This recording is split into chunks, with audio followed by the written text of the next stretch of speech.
Hi everyone, welcome back to my YouTube channel. My name is Alison Ifnaya, and if today is your first time of coming across this channel, please do well to subscribe, like, share and comment because I'll be so happy to read your comments at the end of the day.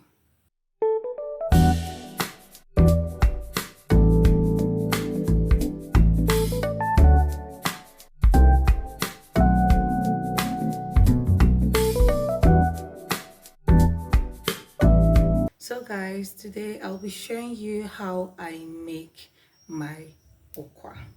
Now okwa is a dish that is well known in the eastern part of Nigeria. And yes, I am from Anambra State. I'm from Nini, Umudioka village in Nini. Yes, in Anambra State, an Ocha local government area. And I don't know, for some reasons, they call us Ndi Abueno. I don't know the history of that. I don't even know what Abueno means. But anytime I make okwa or ofaku or ofonobu and someone tastes it, they'll be like, I don't know what it means. I don't. So if you guys know what it means, please tell me in the comments because I'll be so happy to read this history. Nobody has told me that. Even my grandmother, my granddad, my grandmother, my dad, nobody has told me the history with this abueno. So if you guys know what it means to be onyabueno, please tell me in the comment section. Now, okwa is a dish that is well celebrated in the eastern part of Nigeria. I mean, are you even doing any occasion without okwa? Are you doing a banquet without okwa? Are you doing burial without okwa? No, I don't think so. Okwa is a dish that is well respected in Igbo land. I don't know the history about it, but they treat okwa like a treasure. They treat it like a treasure. You don't see anybody just randomly cutting down okwa trees. It's an abomination. I don't know the history with okwa. I've not learned it, but yes, that is how I've grown up to know okwa. When we were little, my grandmother used to have a lot of okwa trees. So my dad would go down to the village and get the okwa. Yeah, I don't know. It comes in a round form. I don't know what to call it. Isiokwa, yes. Isiokwa, that's what they call it. He would get it down to Enugu and he put us through the process of making okwa. My dad used to believe that the okwa that you struggled or that you know, you you suffered to produce, you suffer to bring out by yourself is sweeter than the store-bought or the ones you get in the market. I don't know who even taught him that, but yeah, I've always grown up to, cherish okwa as a national dish. I was growing up, if you come for an occasion and they serve you okwa is that dish that they'll tell you it has finished, but you still be seeing okwa coming out for just VVIPs. Like when you come for an occasion and they offer you okwa, hey God, just know that you are a very, very important personality. But now, these days, anybody can go to the market and just get it and then cook. I don't know if it's losing its value, but it's still very expensive. It's still expensive, but it's no longer that expensive because one cup of okwa in this present day, I think I bought it for 550, which if I had bargained with the woman, I would have gotten it for 500. But I love supporting small businesses, and besides, it's an old woman selling it, so I bought a cup for 550. I think it has a season when it's available, like in bulk, but during that Christmas period, you wouldn't be seeing okwa like that. So people that have occasions during Christmas periods, they buy now, they sun dry it, and then they store it to be used for Christmas. I think that's what they are doing now. So it's cheaper now in the market. Okwa and beans is almost the same. Like then when they say okwa, you be like, yeah, you did okwa. Did you eat okwa? Hey, okwa this, okwa that. But now it's something that any other person can cook. But I think that one that they used to cook in occasion, they used to have a uniqueness to it that people do struggle like to make sure that they eat okwa in this particular occasion. But yeah, today guys, I'll be showing you guys how I make okwa. So come with me to the kitchen and let's get cooking.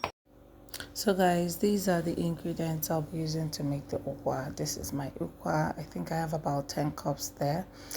This is my pepper and crayfish. This is my onubu. I'm still going to wash it to remove the bitterness from it, by the way. And I have my washed fish, dried fish. I have my ogilibo with me, ogilisi as they call it. I have salt and then seasoning cube. I forgot to show the oil, but I'll be using oil to make this okwa. Forgot to show it here, but you see when I add it to the cooking. So into my pot, I'm boiling some water. I'm going to be adding in the washed okwa into it. You guys, you have to wash your okwa thoroughly. These things, I don't know how they used to pack sand. They just pack sand like that. So I washed it thoroughly to make sure that, there is no sand or stone to it, because you wouldn't want to be chewing and you'll be chewing stone. I don't know, but you wash it thoroughly. So I'll be adding in these 3 spoons. My mom uses it to, make the food to cook faster. I think it works. I don't know if it works or if it doesn't work, but I've been using it and it's been working for me, so why not? So the food has been cooking, the what has been cooking, as you can see. So I'm going to be scooping out some water, because if you're eating okwa and you do not take the water, did you actually take okwa? Like this thing, you can't try it in my house. My dad will always ask you, I think that's how they do it. So I'm scooping out some water that they will be using to eat the okwa. I don't drink the water, I'm just doing it. I've grown up with that habit, so I see myself doing it. It's not as if I enjoy it or I drink it, but I'm just doing it for my husband, because he will claim he does it all the time, but he will still not drink it. Don't mind him. So I'm adding this palm oil. It may seem much, but to me it isn't. Some people love their okwa to be plain. I don't like mine to be plain. I like it with some oil. I mean, why wouldn't I add oil to it? So I'm adding my oil. Don't worry, when it starts cooking, you find out that is actually enough. So I'm adding in my washed dried fish. Now this is the main thing. This thing brought in a lot of flies for me in the kitchen. This is ogilibo, the original ogilibo. Guys, whenever I go to the market, subconsciously, if I want to buy ogi, I just see myself testing it, because I've always seen my mother do that.